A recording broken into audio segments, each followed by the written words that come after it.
एक कुलांगार परीक्षित को संबोधन किया ऋषि पुत्र ने।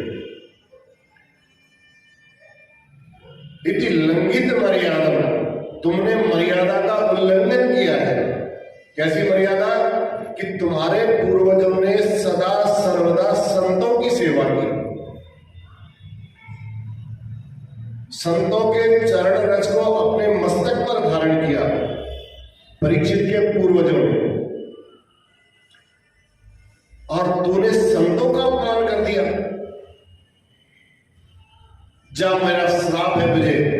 इति लंघित मर्यादा, इस मर्यादा का लांघने का जो तुझे श्राप मिलेगा, तूने सर्प के द्वारा मेरे पिता का अपमान किया है, तो आज से सप्तम दिवस यही सर्प का रूप धारण करके तुझे डस लेगा, तेरी मृत्यु का कारण बनेगा। सर्प दंश से तेरी मृत्यु होगी। दंशति कुलांगार, हे कुल को कलंकित करने वाले परीक्षित, ऐसा मेरा श्राप है तुझे। ऐसा कहकर के जल छोड़ दिया और बालक वहां से नदी से तुरंत भागा अपने पिता के सम्मुख आया। और पिता के सम्मुख आया, जब उसने देखा गले में नीचे तक दोनों तरफ से सर्प लटका हुआ है, तो पिता की ऐसी स्थिति देख करके मुक्त कंठों रो दबा, बहुत तेज रोने लगा। पिताजी ये क्या हो गया, पिताजी ये क्या हो गया, पिताजी ये क्या हो गया, बहुत प्रकार से रोने लगा। इतना क्रोध उस समय उस बालक को हुआ कि अपमान की आग में जलते हुए इतना तेज रोया, इतना चिल्लाया। जब समाधि में बैठे हुए थे समीप ऋषि, तो उन्होंने कहा ये चिल्लाने वाला कौन आया है? उसके चिल्लाने को देख करके उनकी समाधि भंग हो गई। नेत्र खोल करके देखा, सामने मेरा पुत्र और मेरे गले में सर्प की माला, मरे हुए सर्प की माला। समीप ऋषि ने तुरंत सर्पों को हटाया, साइड में रख दिया और पुत्र को अपने गोद में ले लिया, अंक में ले लिया। कहा, बेटा तू इतना क्यों रो रहा है? अब वो इतनी तेज रो रहा था, बच्चे रोते हैं ना फिर बोल नहीं पाते, ऐसे ऐसे करके बोलते हैं बच्चे। अब वो कंठावरुद्ध होने के कारण बालक कुछ बोल नहीं सकता, पर उनके साथ जो दूसरे बालक थे, उन बालकों ने सारी वस्तु स्थिति समीप ऋषि को बता दी। सारा समाचार सुनते ही जहां समीप ऋषि के शब्द कान में ये शब्द पड़ा कि मेरे पुत्र ने 7 दिन में राजा परीक्षित को मरने का शाप दे दिया है। ओहो, सुनते ही समीप ऋषि खिन्न मना हो गए, बहुत दुखी हो गए, हृदय उनका तार हो गया। अपने पुत्र से बोलने लगे, अरे बेटा तूने बहुत बड़ा अनर्थ कर दिया, कितनी बड़ी तूने महान गलती कर दी बेटा। जिस महाभागवत की रक्षा करने के लिए हमारे प्रभु मां के गर्भ में गए, महाभागवतों में राजा परीक्षित का भी नाम आता है, 12 महाभागवत है। ऐसे परम वैष्णव भक्त भगवान उत्तरा के गर्भ में जाकर के भगवान ने उसकी रक्षा की। ऐसे परम वैष्णव भक्त को बेटा तुमने साप लेकर के अच्छा नहीं किया। अब इस भारत भूमि में परीक्षित जैसा धर्मनिष्ठ धर्मात्मा राजा मिलने वाला नहीं है। दोबारा ऐसा धर्मनिष्ठ राजा नहीं मिलेगा बेटा। अब इसके बाद जो भी राजा आएंगे वो सब धर्मनिरपेक्ष होंगे, धर्म को ज्यादा मानेंगे नहीं जैसा आजकल चल रहा है। धर्मनिष्ठ राजा था, बहुत अच्छा था बेटा, तूने गलती कर दी, ऐसे धर्मनिष्ठ राजा को साथ दे करके। ओहो, अब जब धर्मनिरपेक्ष राजा होंगे तो उनका धर्म से कोई मतलब ही नहीं रहेगा। अब धर्म से जब मतलब नहीं रहेगा तो धर्मात्मा कहां मिल पाएंगे इस संसार में फिर बेटा? जब राजा ही धर्मात्मा नहीं होगा तो प्रजा में धर्म कहां होगा बताइए? अब प्रजा धर्मनिष्ठ नहीं होगी तो प्रजा में वर्ण संकरता बढ़ेगी, मनमानी करने लगेंगे। और जब ये सारा इस संसार में होने लगेगा तो उसका दोष का भागी तू बनेगा। सारे लोग कहेंगे समीप ऋषि का बेटा था, उसने ये परंपरा आज से चला दी है संसार में। ये संसार जो आज खराब हो गया है, राजा लोग जो धर्मनिरपेक्ष हो गए हैं, सब बेटा तेरा ही नाम लेकर के आगे करेंगे। बहुत बड़ी गलती हो गई। सारे दोष का कारण तू बनेगा। अब अंदर ही अंदर सोच रहे, हे प्रभु ये क्या अनर्थ हो गया, मेरे पुत्र के अपराध को क्षमा कर दो। अब जो होना था वो तो हो चुका था, अब उसको तो वापस लिया नहीं जा सकता था।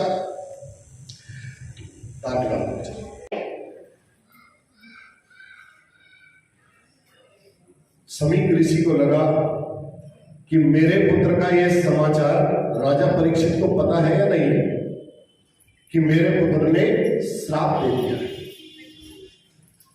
अब जो होना था वो तो हो चुका। अपने ही एक दूसरे सेवक को भेजा, कहा जाओ तुम राजा परीक्षित के पास जाओ और उनको बता के आओ कि मेरे बेटे के द्वारा ये तुम्हें श्राप मिल गया है और आज से 7वें दिन तुम्हारा मरना निश्चित है। परीक्षित को जब ये अपराध के बारे में सुनाया,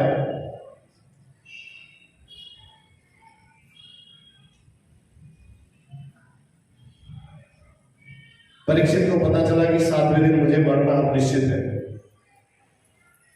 तुरंत परीक्षित के मन में इतना भी क्षोभ नहीं हुआ, दुख नहीं हुआ। तुरंत परीक्षित ने जैसे ही सुना, सर्वस्व त्याग करके सब छोड़ दिया उन्होंने, सीधे गंगा तट पर सुख तीर्थ पर आकर के बैठ गए, बस और कुछ नहीं किया। पश्चाताप की अग्नि में जलने लगे, मुकुट उतार के रख दिया। जैसे ही सर से मुकुट उतारा, अंदर से पश्चाताप होने लगा कि मैंने ये क्या कर दिया।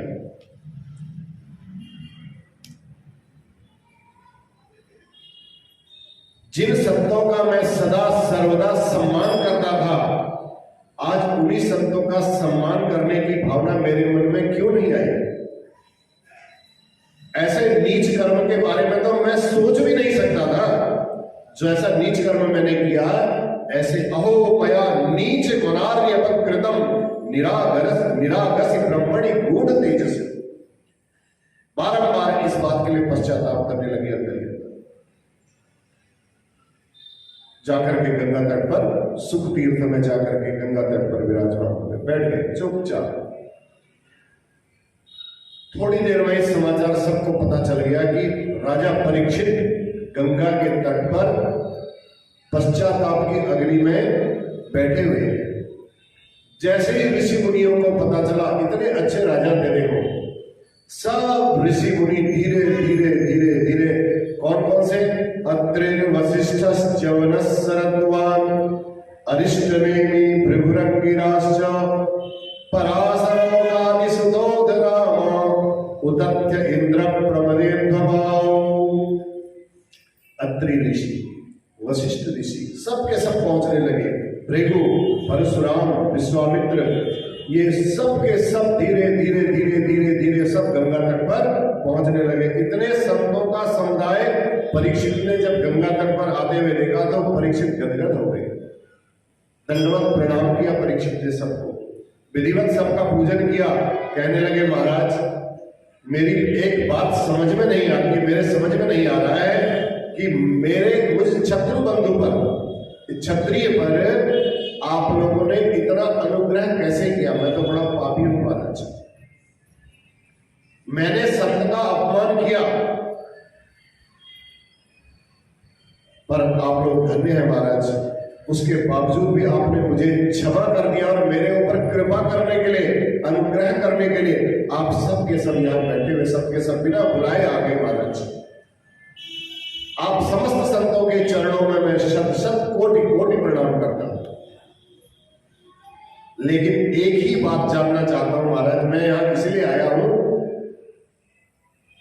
म्रियमाणस्य किम कर्तव्यम, मरने वाले का क्या कर्तव्य होना चाहिए, जो मरने वाले हैं उनको क्या करना चाहिए। बस ये चर्चा हो ही रही थी ऐसे आपस में सब ऋषि मुनियों के साथ।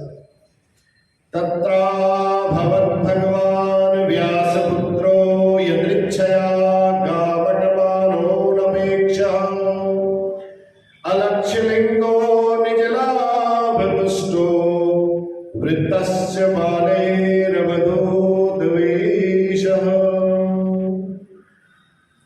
अचानक जब ये चर्चा हो रही थी, म्रियमाणस्य किम कर्तव्यम, मरने वाले के लिए क्या कार्य होना चाहिए या मरने वाले को क्या कार्य करना चाहिए। अचानक ऋषि मुनियों के बीच में तत्रा भवत् भगवान व्यासपुत्रो, व्यासपुत्र कौन है? श्री सुखदेव महाप्रभु। उन मुनियों के बीच में साक्षात भगवान प्रकट हो गए। कौन प्रकट हुए? सौनक जी ने पूछा कौन से भगवान प्रकट हो गए? तो सूत जी कहते हैं भगवान व्यास पुत्रो, व्यास जी के पुत्र श्री सुखदेव महाप्रभु वहां प्रकट हो गए। बोल सुखदेव भगवान की। मानव भक्त की रक्षा करने के लिए भगवान व्यास नंदन सुखदेव जी बनकर भगवान सुखदेव जी के रूप में आकर के वहां प्रकट हो गए।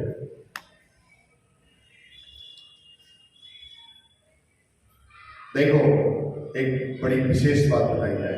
पहले परीक्षित पर संकट आया तो परीक्षित पर उत्तरा के गर्भ में जब संकट तो परीक्षित पर आया था, पेट में तो परीक्षित ही था, तो ब्रह्मास्त्र का प्रयोग किसने किया था? अश्वत्थामा ने। अश्वत्थामा कौन था? ब्राह्मण पुत्र, गुरुपुत्र। ठीक, उसने ब्रह्मास्त्र का बाण छोड़ा। उस अस्त्र से बचाने के लिए भगवान ने सुदर्शन चक्र लेकर के दौड़ पड़े थे और उत्तरा की रक्षा की, परीक्षित की रक्षा की। अस्त्र का संकट आया तो भगवान अस्त्र लेकर के भागे और इस बार ब्राह्मण ने बाण रूपी वज्र का प्रयोग किया। आज कौन है? समीक ऋषि के पुत्र वो भी ब्राह्मण। आज भी परीक्षित पर संकट आया। पहले आया ब्रह्मास्त्र से, भगवान ब्रह्मास्त्र लेकर के दौड़े। आज वाग वज्र से आया तो भगवान ने अपनी ही वाणी को प्रकट करने के लिए साक्षात सुखदेव भगवान को वहां भेज दिया। बोल सुखदेव भगवान की। तो सुखदेव बन करके वाणी से ही रक्षा करने के लिए भगवान स्वयं प्रकट हो गए। इसलिए केवल व्यास नंदन सुखदेव नहीं कहा यहां पर। देखो तत्रा भवत् भगवान व्यास पुत्रो, भगवान साक्षात प्रकट हुए।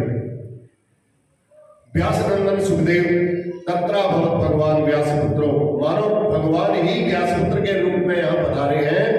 स्वेच्छा से भ्रमण करते हुए जा रहे हैं। कैसे हैं? अलक्ष्य लिंग, स्त्री और पुरुष का कोई भेद नहीं है उनके मन में, लिंग भेद नहीं है उनके मन में, कौन स्त्री है और कौन पुरुष है। ऐसे परमहंस थे, परमहंसों की तो परमहंस शिरोमणि। ऐसे परमहंसाचार्य श्री सुखदेव जी महाराज, जिन्हें इतना भी ज्ञान नहीं है कि कौन स्त्री है और कौन पुरुष है। उनकी दृष्टि में सब एक समान, सारी सत्ता एक है बस।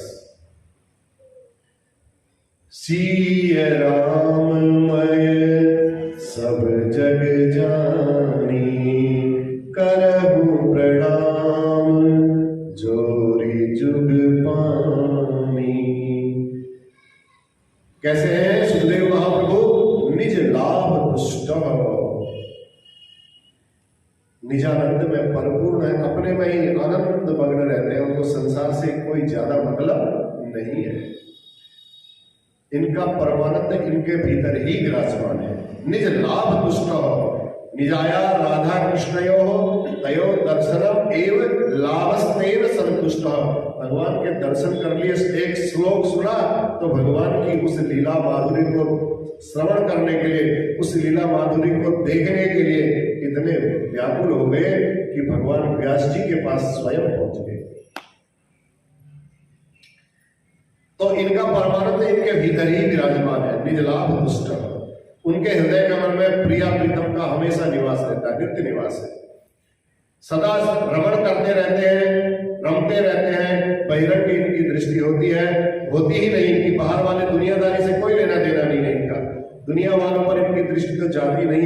परमहंस शिरोमणि है, जैसा मैंने आपको बताया। तो तब दृष्टि वर्ष, सुखदेव जी महाराज कितने वर्ष के हैं? 8 और 8 कितना हो गया? 16। तो 16 वर्ष भी लिख सकते थे व्यास जी, यहां पर 16 वर्ष नहीं लिखा। तब दृष्टि वर्ष 2 8 8 दूनी 16।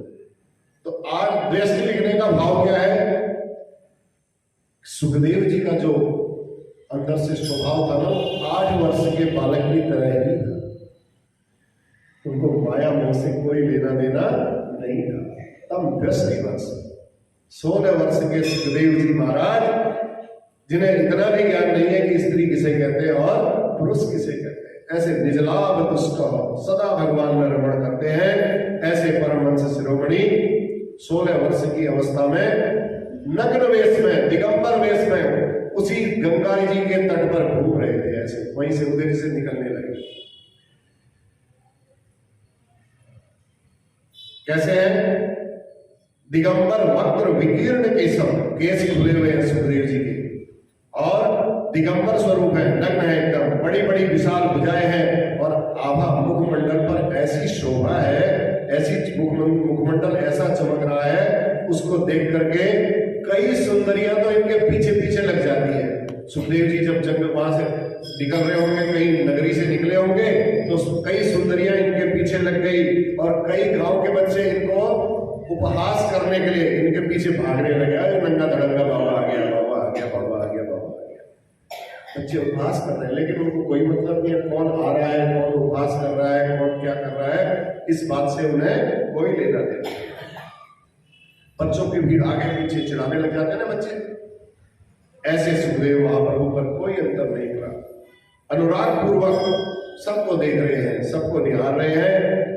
तो सुखदेव जी के लिए दोनों बराबर है, चाहे स्त्री हो चाहे पुरुष हो। ऐसे श्याम विग्रह वाले सुखदेव जी का विग्रह भी श्याम की तरह है।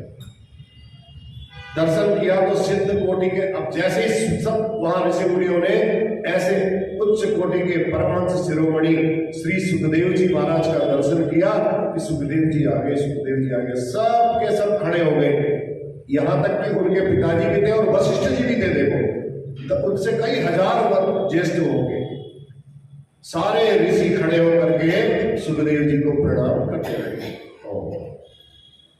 सब जय जयकार करने लगे। सुखदेव भगवान की जय, सुखदेव भगवान की जय। अब जब बड़े बड़े महात्मा खड़े होकर के यहाँ स्वागत करने लग जाए छोटे से बच्चे का, तो मन में जिज्ञासा तो होगी, भैया इसके अंदर कोई ना कोई विशेषता तो है कि बड़े बड़े महात्मा भी, जो वशिष्ठ जैसे स्वयं व्यास जी यहाँ आकर के इनको प्रणाम कर रहे हैं, कोई विशेष बात तो है। एक इसका मतलब कोई साधारण बालक नहीं है। परीक्षित भी बैठे हुए थे, पहले परीक्षित ने ध्यान नहीं दिया, जब सबने प्रणाम किया तो परीक्षित ने भी तुरंत खड़े हो गए। परीक्षित तो राजा थे ना, अब छोटे से बच्चे को देख करके उन्हें मन में नहीं आई श्रद्धा। जब सबके सब प्रणाम करने लगे तो परीक्षित को भी पता चला कि भैया कोई ना कोई विशेष महात्मा है, कोई योगी है। सुखदेव जी ने साष्टांग दंडवत प्रणाम किया। सविष्णुरातो अतिथया आगताय तस्मै सपर्याम शिरसा जहार, ततो निवृत्ता यमुदास्त्रियोर्भका महासने सोपविवेश पूजिताः। महाराज परीक्षित ने खड़े होकर के उनका स्वागत किया, उनको दंडवत प्रणाम किया, फिर उनको बड़े प्यार से आसन दिया, बैठाया, उनका षोडशोपचार पूजन किया। जब महाराज परीक्षित को पूजन करते हुए, अब वो जो गांव के बालक थे ना वहां से, वो बालकों ने जब देखा, अरे बाप रे, चक्रवर्ती राजा भी इनकी पूजा कर रहे हैं, तो बैठा रहे हैं, इनको तो साष्टांग लेट करके प्रणाम कर रहे हैं, सब बालक डर के मारे भागे। कहीं ये राजा हमको पकड़ के जेल में डालता है, हम तो इनको ऐसे नंगा धड़ंगा बाबा कह करके मजाक करते करते भगा रहे थे अपने गांव से। तो जितने बच्चे थे वो सब बच्चे भी वहां से गायब हो गए। राजा के प्रणाम करते ही बच्चे गायब। ये तो कोई सिद्ध बाबा है। कहीं सम्राट ने देख लिया, कहीं राजा ने देख लिया, तो राजा हमें दंड दे देंगे, ऐसा सोच करके सब बच्चे वहां से भाग गए। तो परीक्षित महाराज ने सुखदेव महाप्रभु का विधिवत पूजन किया। कहा प्रभु आज आपकी कृपा से मैं धन्य हो गया, मुझ जैसे छत्रबंधु को आपने अपनी कृपा दृष्टि से मेरे ऊपर इतना बड़ा अनुग्रह किया है, उसका मैं इन शब्दों से वर्णन नहीं कर सकता हूं प्रभु। स्मरण के साथ यदि आप जैसे संतों का दर्शन भी हो जाए, कोई कहे सुखदेव जी आ रहे हैं, मैंने कहा तो सुखदेव जी भी पढ़ जाए, अगर पढ़ने के साथ साथ दर्शन भी हो जाए तो बहुत बड़ी बात है महाराज हमारे। आज तो साक्षात मैं आपके दर्शन कर रहा हूं। आप जैसे संतों का कोई स्मरण बल कर ले वो पाप मुक्त हो जाता है। स्मरण के साथ साथ यदि दर्शन भी हो जाए तो फिर डबल सेवा हो जाएगी, पुण्य की डबल सेवा हो जाएगी। फिर तो कहना ही क्या है महाराज। और दर्शन के साथ साथ और चरण भी धुला दिए, चरणों तक भी अगर मिल जाए फिर उसके साथ साथ ये भी मिल जाए तो फिर तो पूछना ही क्या है, बल्ले बल्ले। और चरणों तक के साथ साथ भगवान सुखदेव जी के जो मुंह से श्री गंगा निकल रही है, पानी से जो गंगा प्रवाहित हो रही है, उस गंगा में स्नान करने का अगर अवसर मिल जाए तो उससे बड़ी बात हमारे जीवन के लिए कुछ और हो ही नहीं सकती है। और सुखदेव महाप्रभु की जय। तो पाप हमारे शरीर में लेश मात्र भी नहीं रहेगा। अब जब गंगा जी में ही गोता लगा देंगे, सुखदेव महाप्रभु के मुंह से निकले हुए पानी को जब श्रवण करेंगे तो पाप कहां से रहेगा बताओ? इतना भी नहीं रह सकता है, अंश मात्र भी पाप नहीं टिक सकता वहां पर।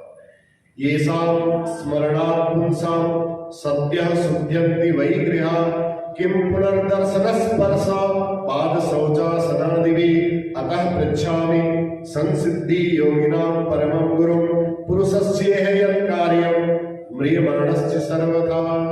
परीक्षित कहते हैं महाराज मैं धन्य हो गया, बस केवल एक ही बात जानना चाहता हूं। अब आप आ गए हैं तो आप जैसे योगी, आप तो योगियों के भी परम गुरु हो, सुखदेव जी को कहते हैं, आपसे भी मैं एक ही बात पूछना चाहता हूं, मेरे मानस से क्यों कर्तव्य, मरने वाले दिल को क्या करना चाहिए? अब संसार में देखो मरने वाले तो सभी हैं, कोई परीक्षित थोड़ी अकेले मर रहे हैं। उन्हें ये थोड़ी बोला महाराज मेरे 7 दिन बचे, मेरे लिए कोई उद्धार का उपाय बताओ, ये सब तो नहीं बोला परीक्षित। परीक्षित बोला मृयमाणस से किम कर्तव्य, मरने वाले को क्या करना चाहिए? हर मरण धर्मा प्राणी उसका क्या कर्तव्य है, कृपा करके बताइए। जीवन में क्या सुनना चाहिए, क्या स्मरण करना चाहिए, क्या भजन करना चाहिए, जीव का कर्तव्य क्या है और अकर्तव्य क्या है, इसे जरा विस्तार पूर्वक आप समझाइए। तब सुखदेव जी कहते हैं अभी तो मैं बैठा भी नहीं हूं आसन में और तुमने प्रश्नों की झड़ी लगा दी परीक्षित। तो परीक्षित कहते हैं महाराज मैंने तो आपके बारे में सुना है कि आप ज्यादा देर, क्योंकि आप परमहंस शिरोमणि हो, एक जगह तो आप बैठते हो नहीं, चलते रहते हो दिगंबर वेश में जहां मिल गया। आज मौका मिला है तो मैंने सोचा अगर प्रश्नों की झड़ी लगा दूंगा कम से कम इतने प्रश्नों का उत्तर तो दे करके आप जाओगे, इसलिए मैंने आपको तुरंत प्रश्न आपके सामने में रख दिए, झड़ी लगा दी। नहीं तो कोई आए तो पहले उसे प्रेम पूर्वक बैठने के लिए कहते बैठो महाराज, पानी पियोगे, आपकी क्या सेवा करें। आते ये थोड़ी कहते थे कि, लेकिन परीक्षित जानते थे गोदोहन मात्रेषु, सुखदेव जी के लिए भी वही है कि भाई गाय को धोने में जितनी देर लगती है उतनी देर सुखदेव महामुनि भी एक जगह टिकते हैं। आप जैसे महापुरुष ज्यादा देर कहां टिकते हैं महाराज, गोदोहन काल तक ही आप टिकते हैं। इसलिए मैंने तुरंत प्रश्न किया, आप क्षमा कीजिए, आप किन प्रश्नों का समाधान दे करके यहां से फिर प्रस्थान करिएगा। अब इतने प्रश्नों का उत्तर देना माने समय तो लगेगा। तो फिर सुखदेव महामुनि ने राजा परीक्षित के वचनों का उत्तर देना प्रारंभ किया। जय जय नारायण नारायण हरि हरि, भजो नारायण नारायण हरि हरि, प्रभु नारायण नारायण हरि हरि, तेरी लीला सबसे न्यारी न्यारी, हरि हरि, जय जय नारायण नारायण हरि हरि, भजो नारायण विष्णुदेव महाप्रभु की जय। श्री व्यास जी महाराज की जय। सुखदेव जी गदगद हो गए। परीक्षित के प्रश्न को सुनकर के सुखदेव जी बड़े प्रसन्न हो गए। सुखदेव जी ने वही बोला, वरीयान एषते प्रश्न कृतो लोकहितं परः नृप आत्मवित् सम्मतः पुरुषां श्रोतव्यादिषु यः परः। वरीयान एषते प्रश्न। रामचरितमानस भी शुरू हुई है तो वो शब्द से ही शुरू हुई है। देखो, वर्णानामर्थ संघानाम।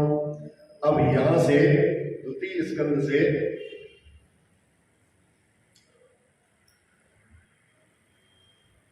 सुखदेव जी ने कथा सुनानी प्रारंभ की और पहला ही शब्द बोला, वरीयान एष ते प्रश्न।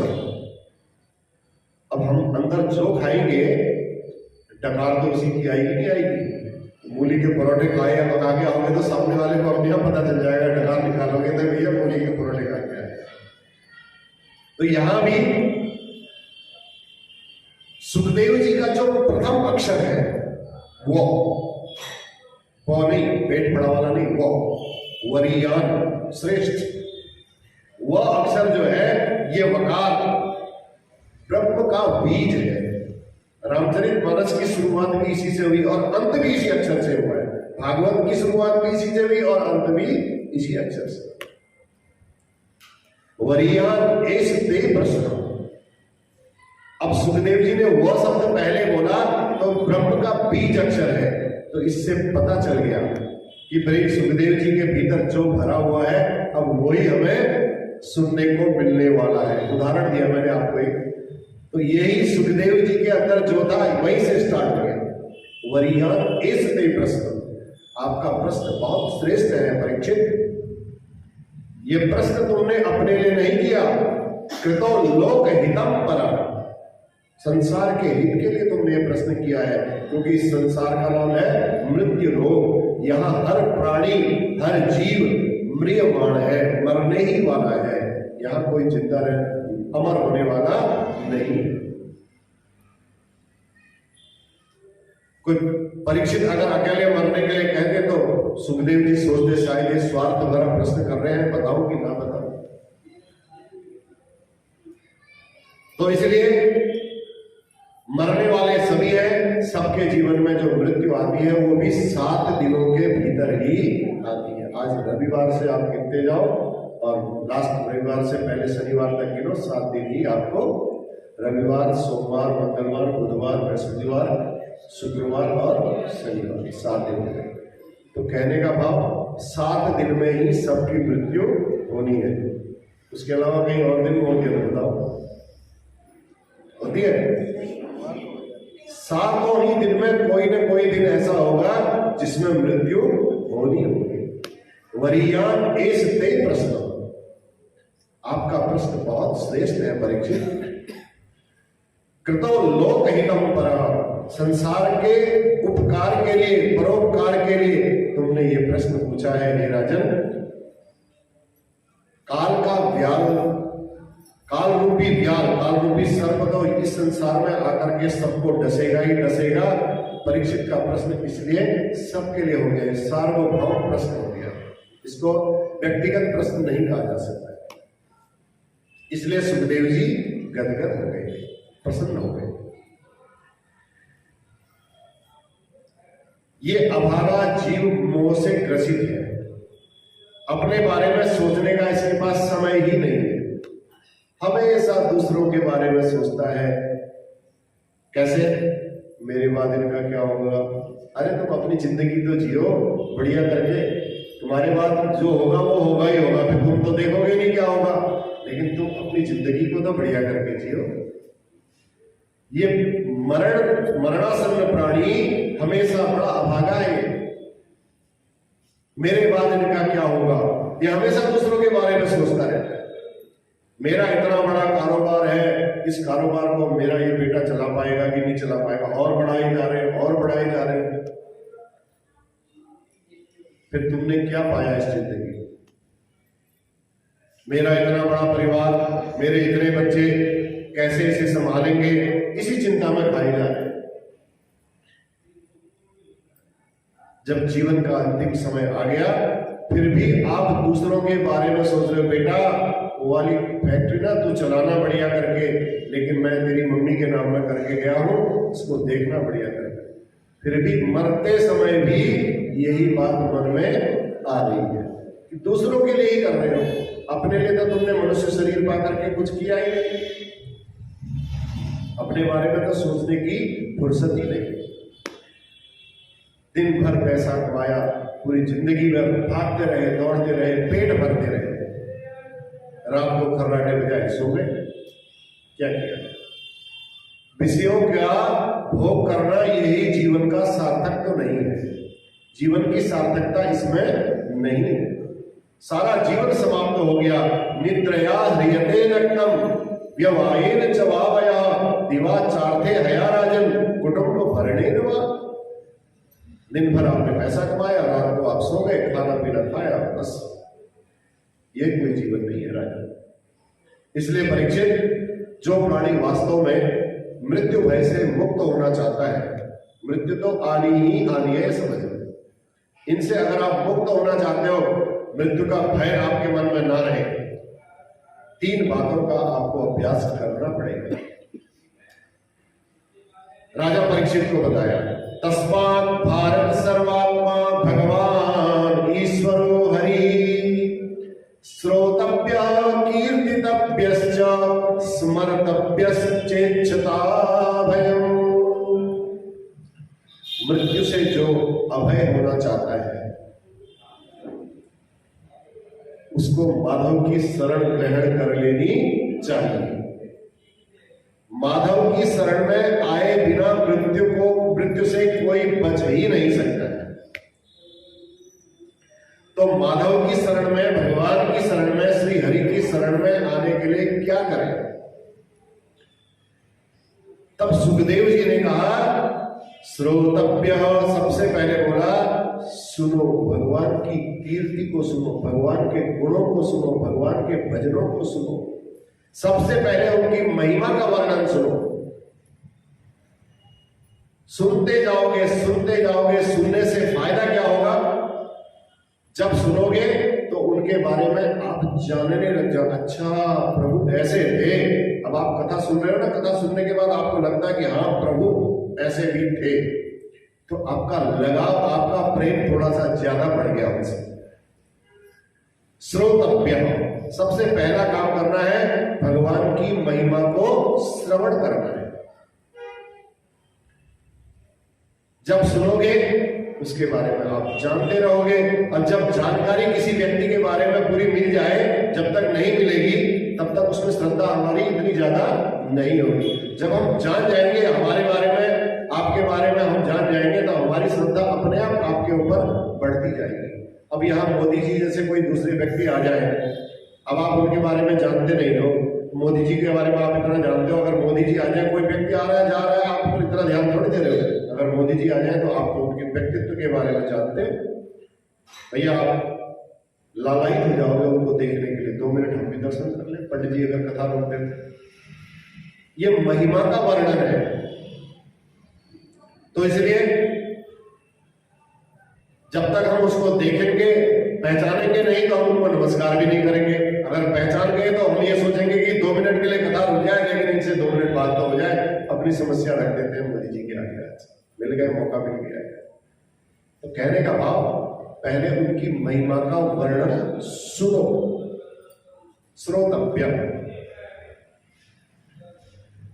जाने बिनु न होय प्रतीति, और बिनु प्रतीति होय नहीं प्रीति। प्रभु की महिमा जानने के लिए पहले प्रभु की कथा को श्रवण करो। ज्यादा से ज्यादा भगवान की लीला जितना आपसे हो सके उनका श्रवण करते रहो, तो पता चलेगा कि आपको प्रभु का स्वरूप कैसा है, उनका स्वभाव कैसा है, उनका प्रभाव कैसा है।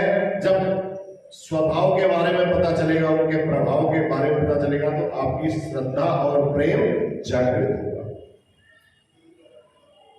ये मन भगवान की तरफ जल्दी से जाता नहीं है। कोशिश तो हम करते हैं लेकिन जाता नहीं है, भाग के आ जाता है इधर ही, जुड़ता नहीं है, बड़ा निष्ठुर है। जन्म जन्मांतरों से संसार की यही रीति है। अब परमात्मा से इस मन को जोड़े कैसे, ये भी एक प्रश्न होता है। प्रभु की तरफ अपने मन को मोड़े कैसे?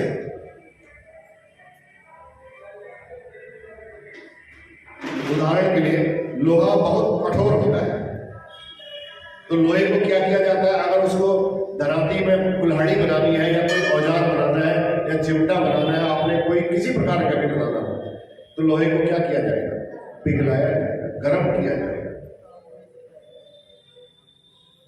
ठीक, तो जैसे लोहा बहुत कठोर होता है और कठोर होने के बाद उसको औजार बनाना हो, तोड़ना हो या मरोड़ना हो, कैसा ही कितना ही कठोर क्यों ना हो, तो सबसे पहले उसको तपाया जाएगा, भट्टी में डाला जाएगा। उसको तपाएंगे, लोहा जब गर्म हो जाएगा, गर्म हो जाने पर उसमें लाल द्रव्य टाइप का हो जाता है, वो एकदम पानी की तरह हो जाता है, तो तब उसके ऊपर हम हथौड़ा मारते हैं। हथौड़ा मार के उसको जिस सांचे में ढालना होता है उस सांचे में हम ढाल देते हैं। तो यहां भी ऐसा ही होता है। तो उसकी जैसे ही वो आग में डालते हैं तो उसकी वो कठोरता नहीं रह जाती है, उसमें लालिमा आ जाती है, फिर उसको जहां को मोड़ना चाहो वहीं को मुड़ जाता है। तो बिना तपाए तो मोड़ना उसको संभव नहीं है, कठिन। लोहे को हम बिना तपाए नहीं मोड़ सकते हैं। उसी प्रकार ये निष्ठुर मन भी, बड़े ध्यान से सुनिए, उसी प्रकार ये हमारा मन है, बड़ा निष्ठुर है। इसको जब माधव की तरफ ये मुड़ता नहीं है तो कैसे मोड़े इसको? पहले भगवान की इसको कथा सुनाओ, गर्म करो इसको, भगवान की कथा सुनाते रहो, सुनाते रहो। जब माधुर्यपूर्ण लीलाओं को सुनते सुनते आंखों में झरझर आंसू बहने लगे, अंदर से हृदय द्रवीभूत होने लगे, तो भगवान के प्रेम में जब ये इतना गदगद हो जाएगा तो समझ लेना इसमें अब लालिमा आ गई है, और विवेक रूपी हथौड़ा उसके अंदर तुरंत मारो। अरे दुष्ट मन, तो बार बार प्रभु के चरणों में जाने की सोचती हो, तो बार बार भाग कर क्या जाता है, अब तो यही रहेगा, अब तो उसके बाद जाने वाला नहीं है। जब आप उस स्थिति में, जब द्रवीभूत हो मन, उस समय विवेक का हथौड़ा जब लग जाए तो अवश्य भगवान के चरणों में ऐसी प्रीति होगी, ऐसे सांचे में ये मन ढल जाएगा, फिर प्रभु के चरणों से निकाल पाना बड़ा मुश्किल हो जाएगा। इतना मुक्त हो जाता है, फिर माधव का भजन करने के लिए अपने आप आपका मन वहां के लिए लालायित हो जाएगा, और उस मन को बार बार कहना है तो उन चरणों का ध्यान कर, ध्यान कर, ध्यान कर। तब गोस्वामी तुलसीदास जी रामचरितमानस में भी कहते हैं, जब अहिल्या का उद्धार कर दिया था भगवान राम ने, तो उस बात को देख करके पत्थर पर भगवान ने स्पर्श किया और वो पत्थर अहिल्या के रूप में प्रकट हो गया। तुलसीदास जी का मन भी गदगद हो गया। ऐसा, अरे बाप रे, मेरे प्रभु इतने दयालु, इतने कृपालु है, इतने दयालु है। बेचारी अहिल्या का जो पाषाण की प्रतिमा बनी थी, पत्थर बन करके वहां पर अपने समय काट रही थी, कोई उसकी तरफ देखता भी नहीं था, कोई जाता भी नहीं था उस तरफ को। लेकिन ऐसी अभागिन अहिल्या का उद्धार करने के लिए प्रभु स्वयं अपने गुरुजी को भी साथ में लेकर के गए। अपना तो गए गए, गुरुजी को भी ले गए साथ। ऐसा अनुग्रह किया प्रभु ने उसके ऊपर, उसको परम पावन बना दिया। जहां मन पिघला वहीं गोस्वामी जी ने उस मन को फटकारा। अभी मैंने बोला था ना, अरे दुष्ट मन, मन को भी दुष्ट कहना पड़ता है, क्योंकि यही ज्यादा चंचल है। हमारे को लगाने मन, हमारा शरीर तो जाता है लेकिन मन भाग जाता है। अस प्रभु दीन बंधु हरि, कारण रहित दयाल, तुलसीदास सठ बुलावा देते। तुलसीदास सठ देही भजा, छाड़ी कपट जंजाल। अरे सठ, तो उन्हीं को भजते रहो, ये कपट और जंजाल के चक्कर में तो ज्यादा मत पड़। ये सठ का जो संबोधन किया, ये अपने मन को गोस्वामी तुलसीदास जी ने किया। तू बड़ा ढीठ है, अरे मन तू बड़ा सठ है, दुष्ट है।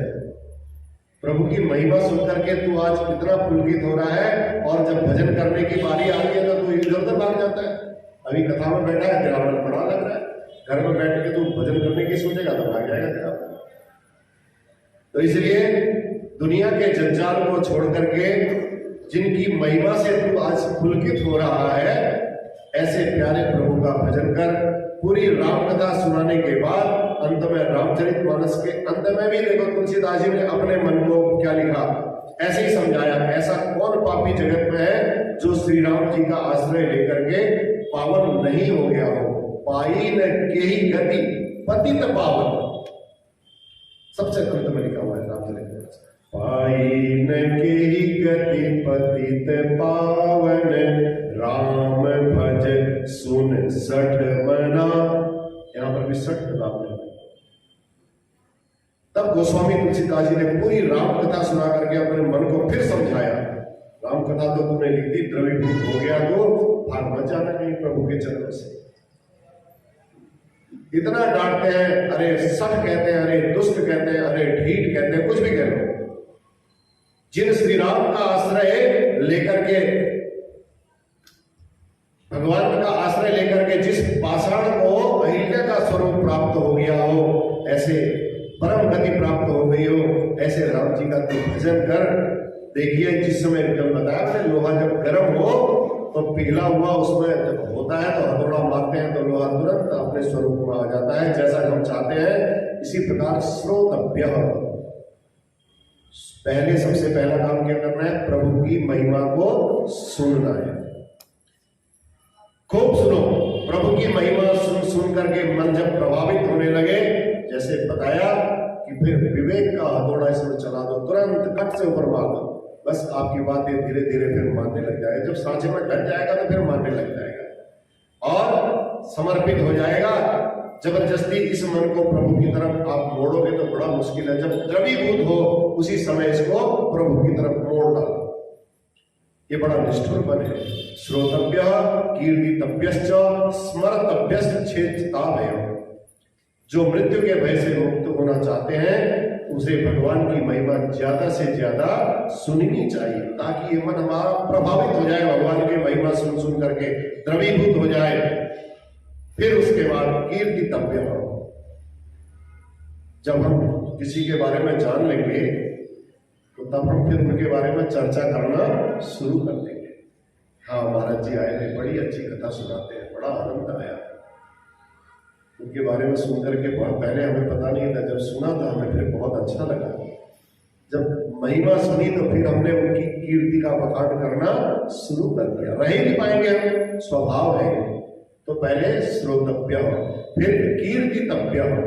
कीर्तितव्य, प्रभु की महिमा पहले सुनो, उसके बाद सुनाओ, दूसरों को सुनाओ। जितना आपने सुनी है, मेरे प्रभु बांके बिहारी लाल ऐसे हैं, मैंने प्रभु के बारे में ऐसा ऐसा कल सुना, कल की कथा में मैंने ऐसा सुना, भगवत चर्चा आप करते रहोगे, करते रहोगे, ये स्वाभाविक है।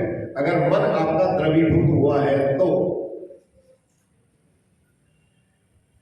तो सुनने की महिमा ज्यादा है और सुनाने की बात दूसरी बारी में, वर्णन करना दूसरे स्थान पर आता है। पहले तो आपको सुनना ही पड़ेगा, पहले पढ़ोगे, सुनोगे, गुरुओं से सुनोगे, तब जाकर के आप कीर्तितव्य सुनाओगे।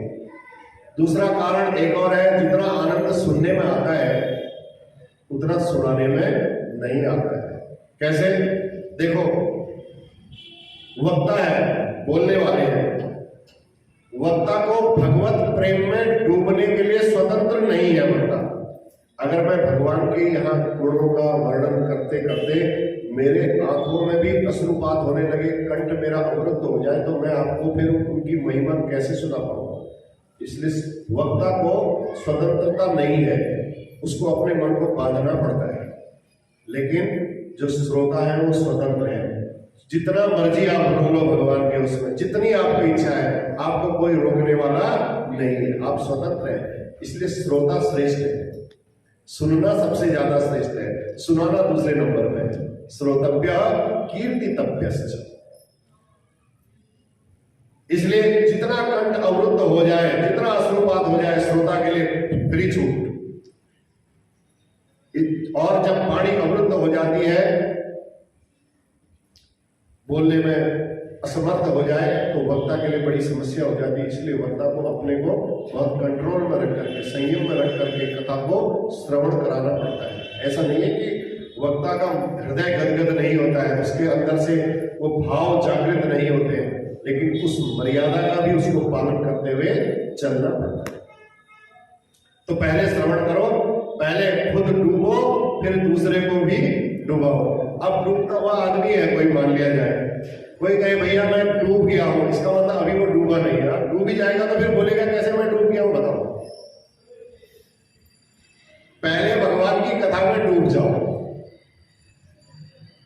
डूबोगे जब तुम दूसरा आएगा तुम्हारे पास तो वो खुद ही डूब जाएगा। अब जो कहता है मैंने बहुत कथा सुनी, बहुत अच्छा लगा, मेरे को अब ज्ञान हो गया है, तो इसका मतलब अभी ज्ञान नहीं हुआ। उदाहरण के लिए मैंने बताया, डूबने वाला व्यक्ति अगर कहता मैं डूब गया डूब गया डूब गया, तो अभी डूबा नहीं, इसका मतलब अभी तो है जी। जब डूबेगा तो दूसरा आदमी जब उसको बचाने जाएगा तो वो भी डूब जाएगा।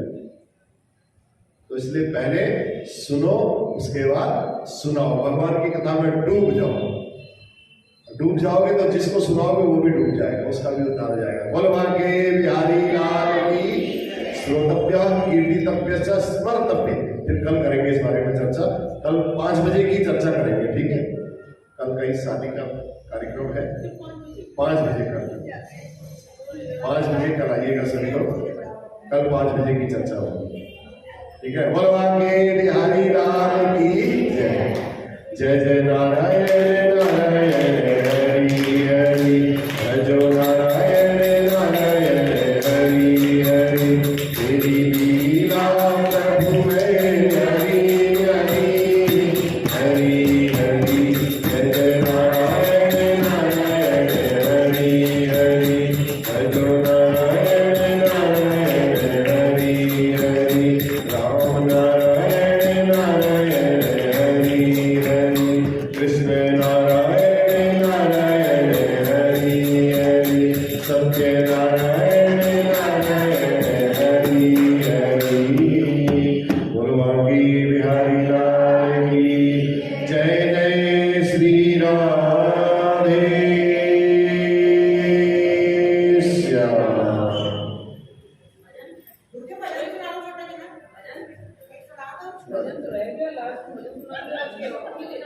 हरि ओम। भजन सुनो, मेरे को कोई जल्दी नहीं है, मैं तो समय का जरा सिस्टम देख रहा हूँ। बैठ रहो, 9 बजे तक बैठो, अपने पास पूरा टाइम। थोड़ा ध्यान लगा, थोड़ा ध्यान लगा, प्रभु दौड़े दौड़े आएंगे। थोड़ा ध्यान लगा, थोड़ा ध्यान लगा, हरि दौड़े दौड़े आएंगे। थोड़ा ध्यान लगा, थोड़ा ध्यान लगा, प्रभु दौड़े दौड़े आएंगे, तुझे गले से लगाएंगे। थोड़ा ध्यान लगा, थोड़ा ध्यान लगा, हे राम मैया वो, हे कृष्ण कन्हैया वो, वही भगवान है। हे राम मैया वो, हे कृष्ण कन्हैया वो, वही भगवान है। सत्कर्म राहों में चलना सिखाते वो, वही जगदीश है। ओ प्रेम से पुकार, प्रेम से पुकार, तेरे पाप कट जाएंगे। प्रेम से पुकार,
जी की दया दृष्टि जब जब पड़े तुम पे, ये भाव करे जाओगे।